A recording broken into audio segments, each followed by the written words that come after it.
ಆತ್ಮೀಯರೇ, ಸಂಘರ್ಷ ನ್ಯೂಸ್ಗೆ ಹಾರ್ದಿಕವಾದಂತಹ ಸ್ವಾಗತ. ವಿಜಯಪುರ ಜಿಲ್ಲೆಯಿಂದ ಒಂದು ಹೊಸ ಅಪ್ಡೇಟ್ ಬರ್ತಾ ಇದೆ ನೋಡಿ. ಬಬಲೇಶ್ವರ ತಾಲೂಕಿನ ಮಂಗಳೂರು ಗ್ರಾಮ ಏನಿದೆ, ಈ ಗ್ರಾಮದ ಹತ್ತಿರ ಒಂದು ಪ್ರೈವೇಟ್ ಜೆಟ್ ಏನಿದೆ ಅದು ಧರೆಗೆ ಉರುಳಿದೆ ಅನ್ನುವಂತಹ ಮಾಹಿತಿ ಬರ್ತಾ ಇದೆ.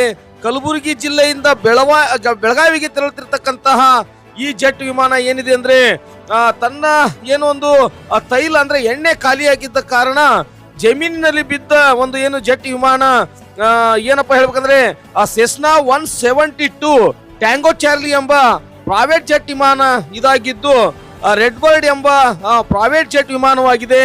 ಈ ಒಂದು ಘಟನೆಯಲ್ಲಿ ಯಾವುದೇ ಪ್ರಾಣಾಪಾಯವಾಗಿಲ್ಲ ಅನ್ನೋದೇ ಸಮಾಧಾನಕರ ವಿಷಯ ಆಗಿದೆ. ಜೆಟ್ ನಲ್ಲಿದ್ದ ಇಬ್ಬರಿಗೆ ಮಾತ್ರ ತೀವ್ರವಾಗಿರ್ತಕ್ಕಂತಹ ಗಾಯಗಳಾಗಿದ್ದು ಈಗಾಗಲೇ ಅವರನ್ನ ವಿಜಯಪುರದ ಆಸ್ಪತ್ರೆಗೆ ದಾಖಲು ಕೂಡ ಮಾಡಲಾಗಿದೆ.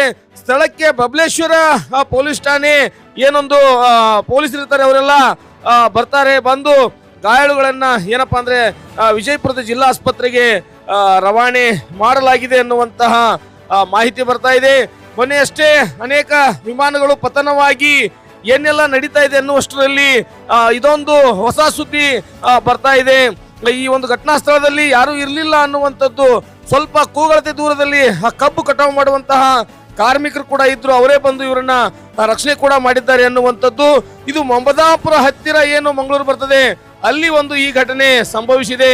ಯಾವುದೇ ಪ್ರಾಣಾಪಾಯ ಆಗಿಲ್ಲ ಅನ್ನೋದೇ ಒಂದು ಸಮಾಧಾನಕರ ವಿಷಯ. ನಿರಂತರ ಸುದ್ದಿಗಳಿಗಾಗಿ ನೋಡ್ತಾ ಇರಿ ಸಂಘರ್ಷ ನ್ಯೂಸ್ ಕರ್ನಾಟಕ.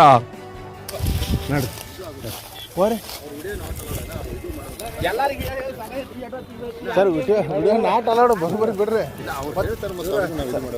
ಸರ್. ಏನಾಗೈತಿ ಏನೋ ಇಂಟ್ರೆಕ್ಷನ್ ಬೇಕಲ್ಲ ಸರ್. ಇದು ಹಳ್ಳಿ ಜನ ರೀ, ನಿಮಗೂ ಉಣ್ಬೇಕು, ನಾವು ಎಲ್ಲರಿಗೂ ಉಣ್ಕೊಂಡು ಜಕ್ಕೊಂಡು ಹೋಗೋದಿರ್ತೈತಿ. ಅವ್ರು ಏನ್ರಿ ಹೇಳ್ತಾರತ್ತ ಸರ್? ಏನು ಅವ್ರು ಏನು ಅದು ಇದನ್ನೇ ಇಲ್ಲ, ಅಲಾವ್ ಇಲ್ರಿ ಅವ್ರಿಗೆ. ಅದು ಇನ್ಸ್ಪೆಕ್ಷನ್ ಆಗ್ಬೇಕು ರೀ. ಇನ್ಸ್ಪೆಕ್ಷನ್ ಆಗಿ ಅದು ಇದು ಕೊಡೋದು ಮಾಹಿತಿ ಕೊಡ್ಬೇಕು, ಏನಾಗೈತಿ ಏನಿಲ್ಲ ಅದು ಅನ್ನೋದಿಲ್ಲ. ನೀವು ಹಿಂಗೆ ಮಾಡತ್ತಿರಲ್ಲ, ಸ್ವಲ್ಪ ದೂರ ಬೇಕು ನೋಡೋದು ಅಲ್ಲಿ ಅಲ್ಲಿ ಅದೇ ಸರ್. ಅವ್ರದ್ದು ಇದ್ರ ಬಗ್ಗೆ ಮಾಹಿತಿ ಕೊಡ್ತಾರೆ. ಅವ್ರು ನನ್ನಾಗೆ ಕೇಸ್ ಮಾಡ್ತೀನಿ ಅಲ್ಲ ಹಿಂಗಂದ್ರೆ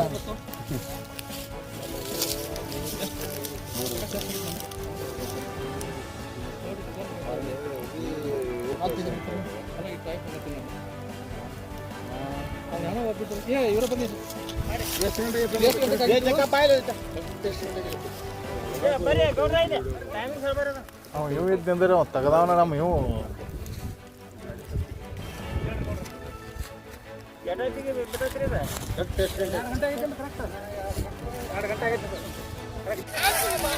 ಅವ್ರೆಲ್ಲಿದಾರ? ಅವ್ರೆಲ್ಲಿದಾರ?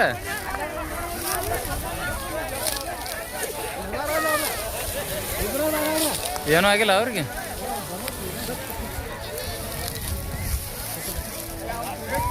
ಸೀರಿಯಸ್ ಅಣ್ಣ?